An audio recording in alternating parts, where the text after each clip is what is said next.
Hello, friends. It's another beautiful, beautiful day. It is. It's another beautiful day. Summer is, man, isn't it crazy how summer quickly comes to an end? It comes and then it goes. It's my favorite season.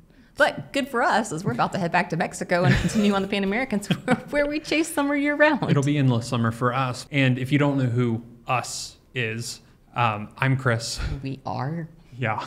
What's your name? I'm Sara. We're struggling, apparently. This is what no one tells you. Hey, we're a travel podcast.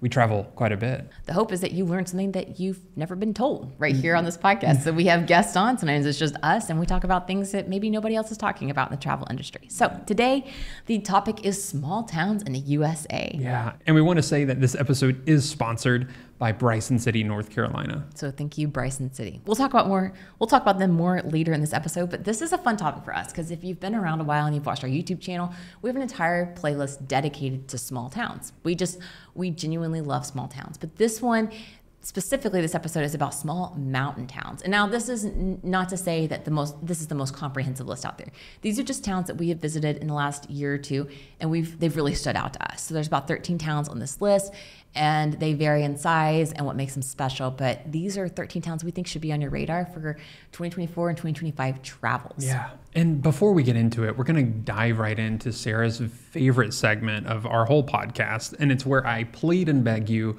to leave a review or a rating for this podcast because it really helps people like us. It does. All right, Chris, let's go.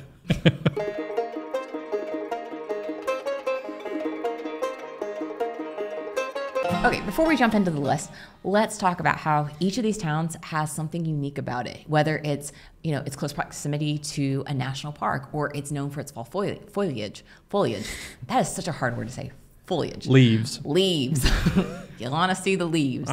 Sometimes it's known for skiing or both or whatever. So we're going to kind of run through the list and talk about what makes that one special and things that we like about it. So first up, we're going to go Crested, Butte, Colorado. Crested Butte, Colorado. If you're looking for an escape from the heat or if you're looking for some beautiful yellow aspens, Crested Butte is a very, very quaint, beautiful, mountain town in Colorado. It is. So Crested Butte stands out because it has tons of aspens like much of Colorado does. The town sits at just over 8,000 feet and you can go up even higher from there to do hikes or to camp. We camped around 10,000 feet. Yeah. So if you're not used to elevation, know that you may get a little winded when you're hiking and stuff. But Crested Butte has this adorable little western, classic Colorado looking downtown. We were there during late September. Yeah, it was around September. And the aspens were absolutely stunning. I mean, if you've never been to Colorado to see the aspens in the fall, you must do it. It's a small window, and obviously it varies by a couple of weeks every year, but make the pilgrimage out there to Colorado to see it because it is stunning. And the sky is so much bluer in Colorado too. I'm not just saying that. It's just the yellow leaves against the bright blue sky is just gorgeous. But I feel like Colorado has a lot of mountain towns. They do have a lot of mountain towns, and we've been to a few of them. We're actually going to mention one more on this list, but Crested Butte stood out to us. We liked the hiking there. We got to go hiking with some friends. Our friends are really big mountain bikers, and they say mountain biking was actually invented in Crested Butte. So there's a mountain biking museum. Oh, you're right. Tons of trails for mountain biking. Yeah. We don't mountain bike yet, so I can't really speak to that, but it did look awesome. In the winter, there's a ski town there. It's a ski town, so you can ski in the winter. It's just a really fun year-round destination. But for us, it was the perfect place to experience the aspens. Yeah. So Crested Butte, check it out. Crested Butte, Colorado. Next up, we'll do Jackson, Wyoming. Okay. I mean, Jackson, Wyoming, I feel like people know Jackson, right? They do. And it's an expensive town. I mean, it is expensive to... It's expensive to go there. It is. All the celebrities go there, it feels like. It's probably one of the most expensive small towns in the world. But it is beautiful. So Jackson is right next to Grand Teton National Park, which is a really beautiful, iconic, it's got the really jagged peaks. It's the only national park in America that has an airport in it. So you can actually, when you land in Jackson, Wyoming, you're landing in the national park, which is kind of cool. Something that really stood out to me about Jackson, and this is really weird and obscure, and I don't know why, but I always think about their bike walking path that it goes in front of the national park. It does. Too. There's a pathway that goes from town to the park, and you can rent bikes and bike along it. I don't know why I always think about that, but I do. It was nice. It was really beautiful. I mean, Grand Teton National Park is beautiful and gorgeous. It is grizzly country, so if you've never hiked in grizzly country, know that. There's bears. Yeah. But there's Jenny Lake. I mean, you can swim. It's a year-round destination because it is a ski resort too. Jackson is a ski town. Grand Teton National Park is great in the summer. If you like to ski, you can ski there too in the winter. But it's a little bit picture perfect. But if you're looking for like a really nice town vacation getaway, small town, like you want to get away, but you still want to live in a little bit of luxury, like have really good places to go eat, to shop, I'd say probably Jackson's for you. You're going to have really nice accommodations there. It's going to be expensive. So if you're traveling on a budget and you want like authentic small town, that's probably not the one for you. But if you want a really bougie small town experience. If you want to spend some money and be like, I went to a small town, Jackson could be for you. I think Jackson should be experienced at least once in your life just because of Grand Teton. It should. And it's really close to Yellowstone too. It is. And so go to Jackson. All right. Next up is Stowe, Vermont. You know those pictures of New England in the fall? I think he just put this on here because of Gilmore Girls. It's not in Vermont though. I know it's not. But yeah, I've been watching Gilmore Girls again as my comfort show. But Stowe, Vermont, when you see those picture perfect images of New England in the fall, and it's got the maples and the little white barn, and it just looks idyllic, you're probably looking at Stowe, Vermont. Stowe, Vermont is a ski town, but it's also very, very famous for its cute little downtown, and it has the beautiful fall colors. It's in the mountains of New England. It's just a beautiful, tiny little town. You blink and you miss it kind of thing. It's real tiny, but it's worth the road trip there. So if you're coming from somewhere like New York or Boston, it's an easy road trip to get to. It's going to be a few hours, but definitely worth the trip. You can stay in a cute bed and breakfast. You can go camping, go hiking in the mountains. Yeah. Just beautiful. And depending on when you go there, I mean, obviously, if you're going there for the fall colors, you want to get there earlier because it's in Vermont. It's way north. Yeah, you need to plan accordingly. You know, they usually start coming out with like the peak fall leaf calendar towards the end of summer, early fall when they think leaves are going to peak. It's kind of hard to tell early on, but definitely watch that leaf. What do they call it? Leaf calendar? I guess it's the leaf calendar. I don't know. Leaf countdown of 2024. Foliage calendar. Yeah. I need to quit trying to say that word on this podcast, foliage. It's so hard. But Stowe, Vermont is beautiful. We've done 2 falls up in New England, and it's one of those towns we've passed through a couple times, and it is idyllic. It's beautiful. All right, what's the next town? Let's do Sisters, Oregon. Y'all have probably heard us talk about Bend, Oregon a lot. That's one of our favorite towns. Bend is a little further out of the mountains than Sisters is, and it's bigger. Sisters is, I think the population's like 3,000 or 5,000 people. It's pretty small. It's a little kitschy. It's kind of got this Western theme to it, but it's an authentically old town. It is. They're known for having a quilt festival. And a bluegrass festival and a rodeo. That's like the stuff to do in Sisters. Well, I will say they have a really nice coffee shop there. They do. Is it Sisters Coffee Company? Sisters Coffee Company. Oh man, it's such good coffee, and it's a little log cabin shop. They sell their coffee all over the state of Oregon, but it is good coffee. Very good coffee. The town is surrounded by federal lands, so you can go hiking, biking, running. There's just access to so many places in the woods out there. And Sisters, Oregon is known for the 3 Sisters Mountains. There's 3 mountain peaks, and each one was it North Sister, South Sister, and West Sister? I can't remember. But there's like 3 mountains. Each of them are just there. Each is a different sister. So they call them the 3 sisters. The mountains are related. Just know that. Those are like big hikes. You can go up there and hike them. I think they may require a permit for some of them. But they're skiing in the winter. So you're really close to a ski resort. Yeah. And the cool thing about Sisters and that side of Oregon is that if you're coming over from Portland or Seattle on that side, it's typically cloudier and rainier.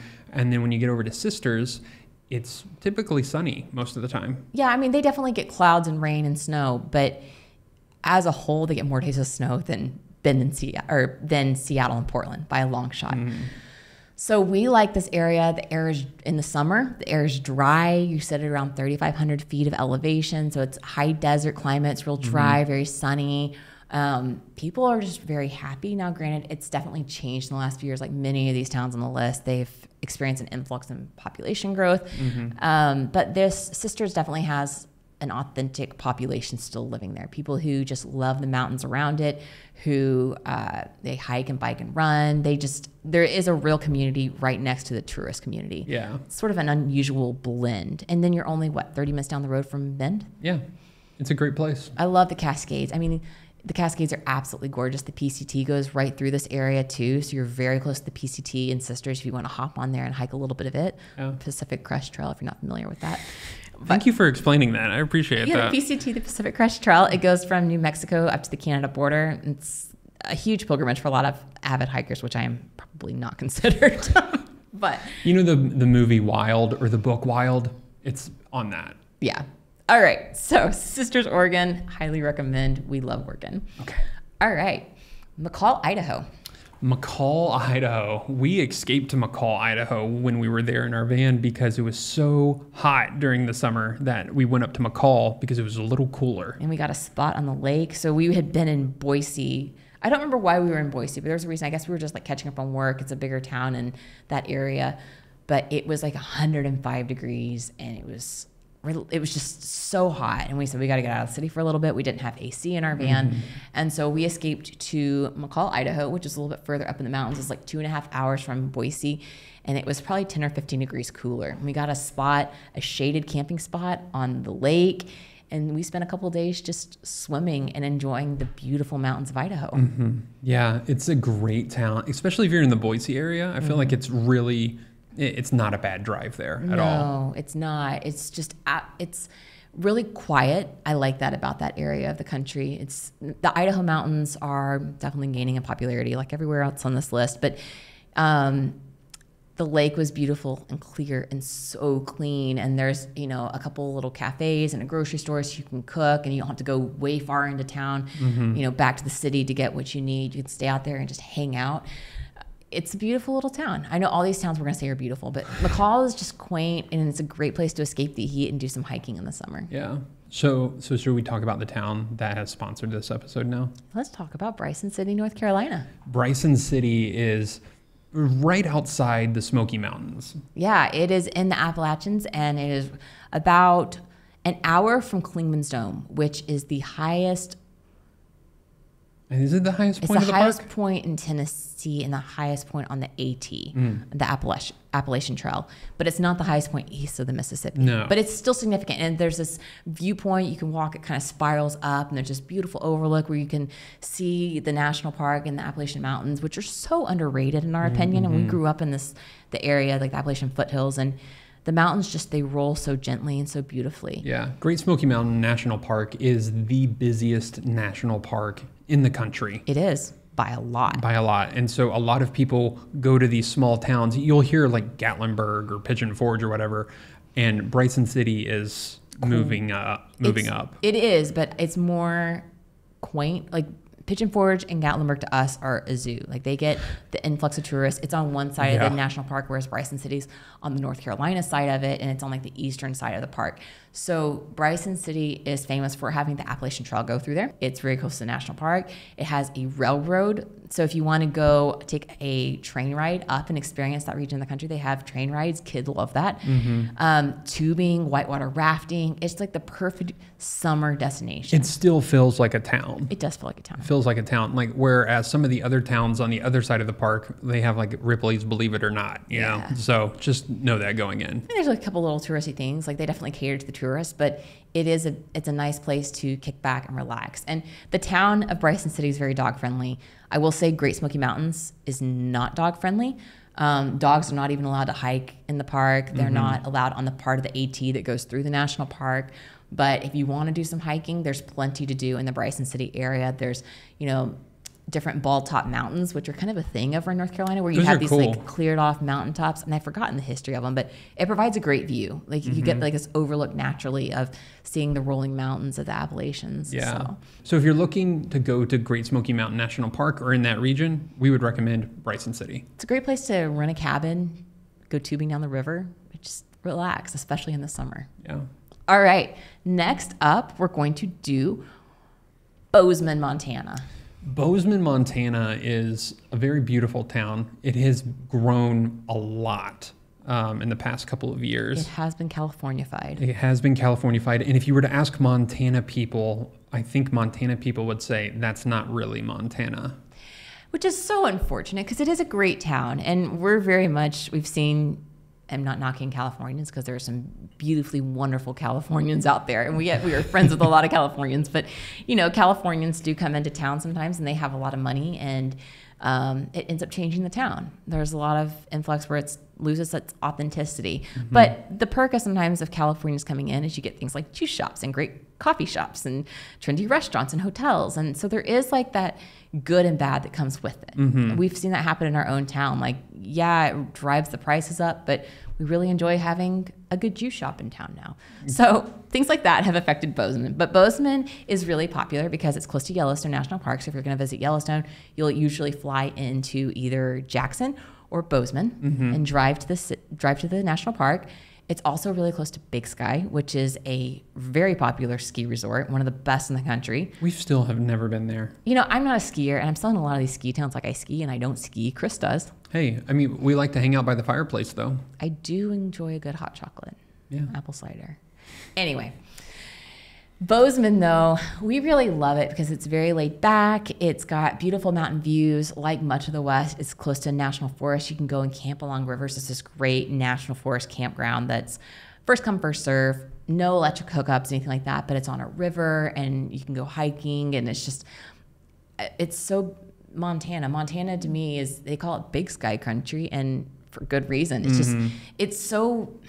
I think the thing, like when I think Bozeman, is like you're in this valley and then there's just these mountains all in the distance and the sky is just huge over you and it's blue and gorgeous, and it definitely feels like Big Sky country. Yeah, it definitely does. It definitely does. So another town in Montana that we actually like is Whitefish. Whitefish, Montana. Another one of those that's close to a national park and it is a ski resort town, mm-hmm. but it's close to Glacier National Park, which is one of our very favorite national parks in the entire world. Man, I want to go there right now. I haven't been there. This is the first summer in my entire life I haven't been to Montana. That's true. I'm sorry. Let me say that again. This is not the first summer in my entire life. This is my first summer since I biked across America for the first time 11 years ago that I haven't been to Montana. So Whitefish, Glacier, all of that in Montana, it holds a very special place in our heart. You can get huckleberry, anything. That's really why Chris loves that area. Let's be real. The mountains look okay, but the huckleberry ice cream is amazing. Okay, huckleberry ice cream, and then if you get chocolate syrup, like the hard shell kind over the top, like there's this one place in Missoula, and I think they have another location they have a few locations around Montana. So if you go to Montana, you got to get huckleberry ice cream and then chocolate sauce on it. It's so good. It's the best combo. Yeah. Whitefish is definitely a very, it's not up and coming, it's up. It's touristy. It's very touristy, very well known kind of ski town, very picture perfect. It is, but its proximity to Glacier, it's about 30 minutes from the park entrance, from the west park entrance, which is definitely the main one.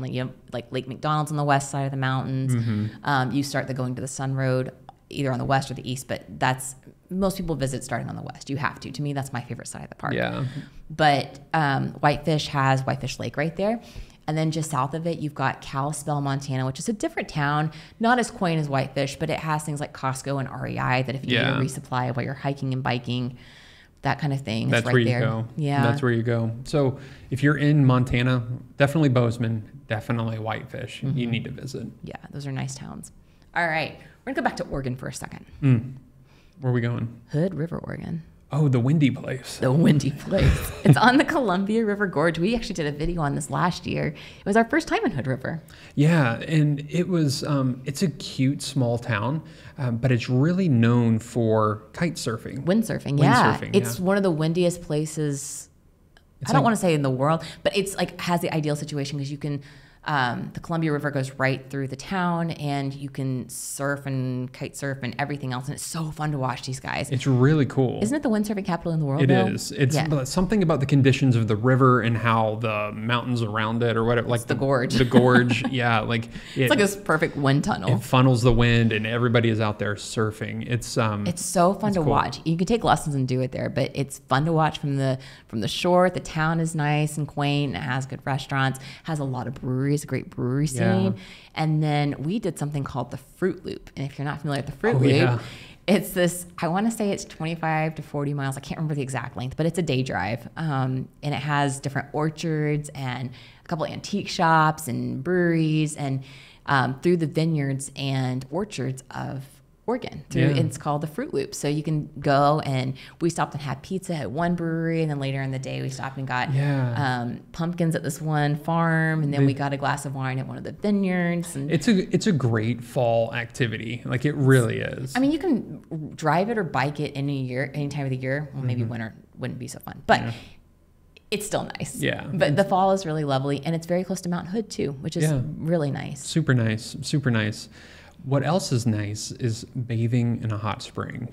Ooh, I know where we're going now. Pagosa Springs. Pagosa Springs, Colorado is we visited this year for the very first time, and I'm already like, hey, we need to go back there because they have these hot springs that you can just kind of chill out in. It's really nice. Okay, so Pagosa Springs is very close to Durango, Colorado. More people know Durango because that's a university town, but Pagosa Springs has one main hotel resort right on the river that runs through town. And a lot of people pay, like we did, to go to that resort because you can get different levels of passes, but we had one that included like the adult-only tubs that aren't sketchy adult-only. They're just quieter. They're higher up. Like the way this hotel works is there's like the main pools down below, which are all family, and then it kind of goes up the side of the cliff a little bit, and the higher up pools are quieter and definitely less busy, and they're more expensive to go to. But with that pass, you also get towels and robes, and you get lockers and showers afterwards. So we went one day this past winter, and we're not winter people. No, but I could be a winter person if there's like a hot spring nearby. And they're naturally heated, and we just hung out in the pools, and there was a full moon rising and over the mountains, the Rocky Mountains, and it was a really fun experience. Yeah, very fun. So Pagosa, I could do winter. Yeah, I could do winter in Pagosa, I think. Yeah, but let's also mention you don't have to pay for the resort to enjoy the hot springs. If you go, there's a river walk, like a bike path along the river that goes through town, and you will see how people have sort of stacked rocks into little pools, and you can just sit in the naturally heated pools, like the hot springs coming up in the river. You'll see people doing it. So if you're looking for it, just follow the locals. They'll do it. So you can do that for free and just, warm up in the hot pools and then bundle up and go home if it's cold. I remember riding my bicycle through the mountains of Washington, and we stumbled upon this town, and I thought I was having a stroke, but I wasn't. And everything was Bavarian. Leavenworth, Washington. Leavenworth, Washington. It is such a unique, interesting little mountain town. Everything's Bavarian. It's a Bavarian village in Washington. It's so kitschy, but also the mountains around it are stunning. They're stunning, very stunning. But everything looks like Hansel and Gretel. Like the McDonald's. It's Bavarian. Everything's Bavarian. You're like, where am I? We're in Leavenworth. We're in Leavenworth. And the fall time's great to visit, but also Christmas time is great to visit there. Yeah, Christmas time is lovely. They do like a big lighting tree ceremony during the winter. I think they do the lighting of the square every day or every weekend or something. Like, just check the schedule before you go. But Christmas lights are really pretty there. We like going in the summer because those mountains are some of our absolute favorite. That's the eastern side of the Cascades in Washington. So, we were talking about Sisters, Oregon a little while ago. This is Leavenworth, Washington. So it's, a few hours north, but very similar climate. So they're both on the eastern side of the Cascades. Yeah. But Leavenworth is very close to a place called the Enchantments, which you have to have a permit if you're going to camp in there. And it's a very hard permit to get. It's a lottery system, but you can still day hike in there. And they call it like the Alps of America because it's just very jagged, alpine lakes, and it's just absolutely beautiful. And then you can come down into Leavenworth. And, being a German theme, there's going to be good pretzels and beer afterwards. So it's a good place to relax after a good hike. It is. We did a video about this several years ago. Yeah, we did. And so everybody needs to go to Leavenworth at least once in their life. Just to. It's kitschy, but it's to view fun. It. Yeah. But drive in the mountains, go hiking in the mountains. Just, even if you're not physically able to go hike, just drive. Drive up. Is it Highway 2 that goes up to Stevens Pass? I think the river runs along that road, and it's beautiful. I had never seen anything like it in my life until I biked across America. And I remember being like, where am I? This magical land. And if you were to get into the car and drive east from Leavenworth into the neighboring state of Idaho, you could end up in Sandpoint, Idaho. Sandpoint's really cute too. Yeah, We've used that word way too many times. Cute, quaint. I'm so sorry. When you're talking about small towns in America or small mountain towns, I mean, it's hard not to use those words. I guess our alternative's adorable. Yeah. Well, I don't know. adorable. Yeah. Let's go Sandpoint here. Yeah, Sandpoint is up by it's just north of Coeur d'Alene or Spokane, Washington. East of Spokane. North of Coeur d'Alene. Yeah, so it's in northern Idaho. And it is, people go there in the summer to go, water skiing. There's a huge lake there. Yeah. The downtown's nice. It has a little coffee shop, has a little downtown district, bike paths. There's a lake there. And then there's a ski resort in the summer, or in the winter, not the summer. You could water ski in the summer, I guess. Yeah. But the lake's very nice. We love the lakes in this area of the country, I guess, compared to the southeast where we're from. The waters are so clean and so clear, and they're always really cool because a lot of it's fed by, snow runoff and that kind of thing. So they're so refreshing because it does get really hot in that area of the country in the summer. Yeah. People think being far north it doesn't, but it does. It definitely does. Sandpoint is also, Sandpoint is in the panhandle of Idaho, which is also, like we said, close to Coeur d'Alene, Idaho, which has Trail of the Coeur d'Alenes, which we really like. It's about an 80-mile bike path, and we've biked a couple times, and we've seen lots of moose, and we've seen so many birds and just all this wildlife just right there on the trail. So be careful. Moose are very dangerous. Nobody told me that the first time I saw a moose. They're not cute. I would, not go around them. Oh, but it was a baby moose, and it was, I'm not kidding when I say it was probably 15 or 20 feet from me with its mama, and I was just standing there like, oh, look at the moose. And it wasn't until later somebody told me that thing would have trampled you. Yeah, that's even more dangerous. So if you see a baby moose, just don't leave away. Leave it alone. But okay, Trail of the Coeur d'Alenes, and then there's the little rail trail that goes through there. Yeah. There's just a lot in that area. Sandpoint was the place with that coffee cup, right? The little coffee cup. I don't know if I'd go out of my way for that, but they have a little drive-through coffee hut shaped like a coffee cup. Yeah. I don't know what the name. Yeah, I don't know what the name of that business was. Was it even in business anymore? I think so. It was closed. No, I don't know, but there's a coffee cup building that I'm sure serves coffee there. We like the panhandle of Idaho. It is lovely.